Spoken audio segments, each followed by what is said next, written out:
Welcome to Selections from the Sutra of Complete Enlightenment, Illusion and Desire, Part 2 of 2, on Words of Wisdom.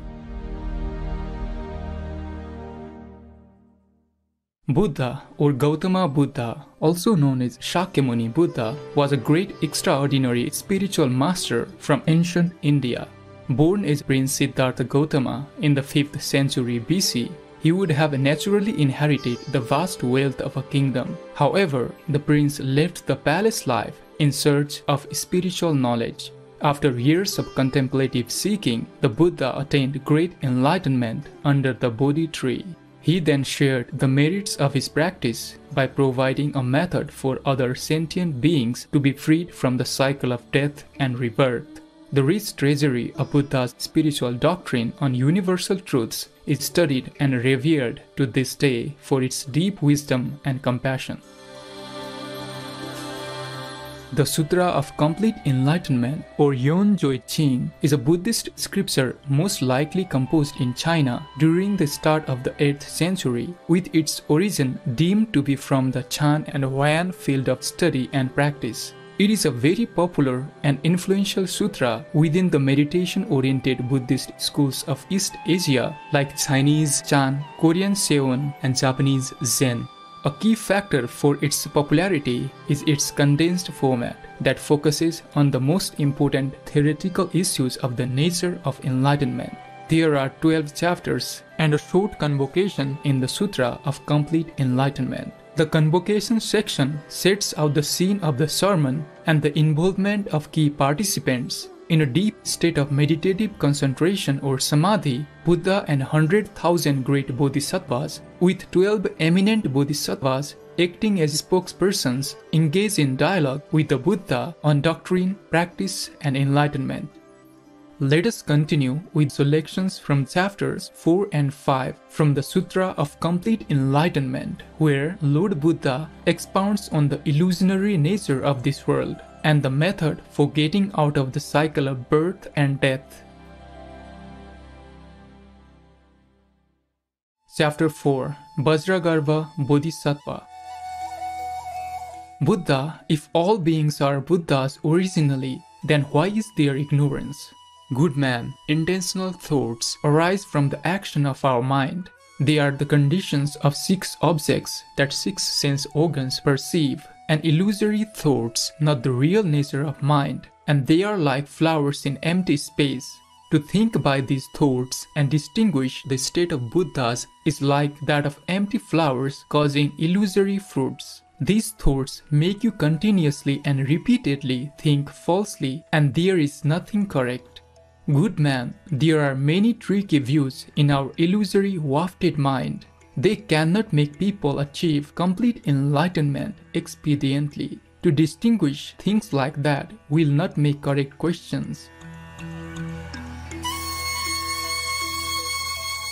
At that time, Buddha wanted to preach the doctrine again. Therefore, he said by poem, Bodhisattva Vajragarva, you should know, the nature of Buddha's nirvana does not have a beginning and end. If you think it by the mind of the cycle of birth and death, then you will go around repeatedly. You can just reach the state in the cycle of birth and death, and you cannot enter the sea of Buddha's nirvana.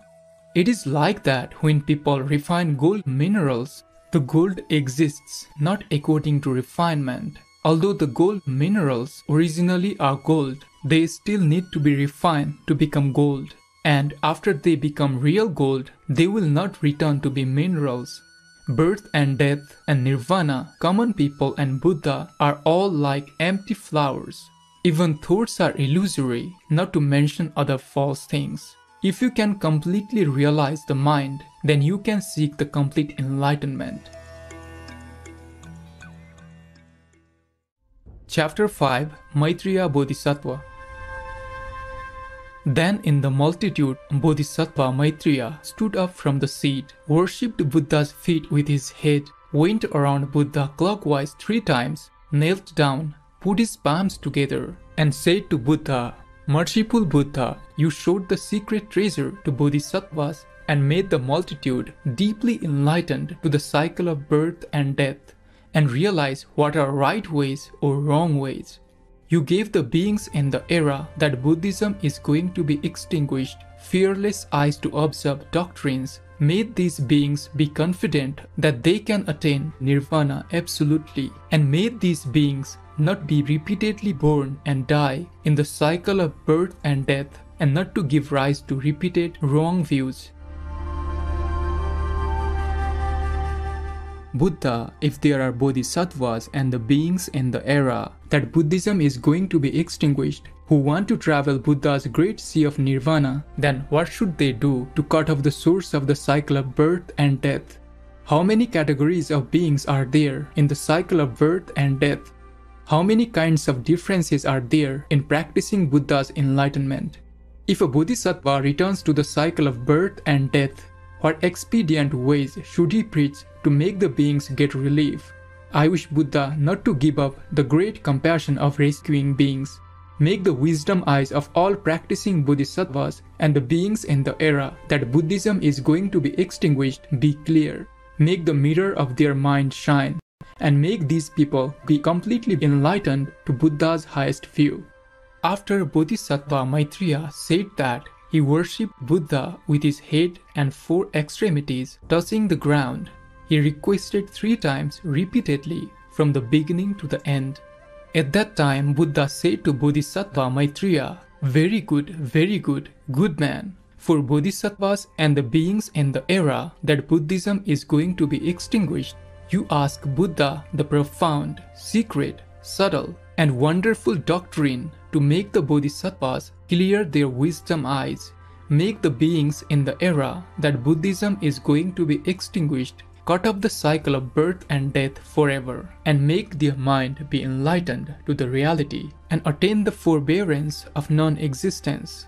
Listen carefully now, I will expound it for you. At that time, Bodhisattva Maitreya happily accepted Buddha's preaching. The multitude also listened quietly. Good man, from long ago to now, because all beings have various kinds of likes and desires, therefore there is the cycle of birth and death. All kinds of beings in the universe, no matter that they are born from egg, born from womb, born by moisture, or born by transformation, have life because of sexual desire. You should know like is the source of the cycle of birth and death, because there are desires making beings generate like. Therefore, they can make beings be born and die repeatedly. Desires appear because of likes. Lives exist because of desires, and beings like their own lives depend on desires to be the source. Likes and desires are the causes of the cycle of birth and death, and to like lives is the effect of the cycle of birth and death. Due to desires, there are the satisfactory states and opposite states, and if there are beings who are opposite like, then dislike appears, and it makes beings create bad karma. Therefore, the beings will be born in hell and hungry spiritual realms. If there are beings who realize that desires are dislikable, then they like to practice keeping away from bad karma made by desires. Then they abandon the bad behavior caused by desires and like to make the good karmas caused by keeping away from desires. And then the beings will be born in heaven and human realms. And because they realize that likes are dislikable, they abandon likes and happiness, but oppositely increase their likes, because they like to practice abandoning likes. And then these practices will cause worldly good effects. All of these behaviors are in the cycle of birth and death. They will not make the beings become saints. So if there are beings who want to get relief from birth and death and avoid the cycle of birth and death, they should firstly cut off desire and remove like.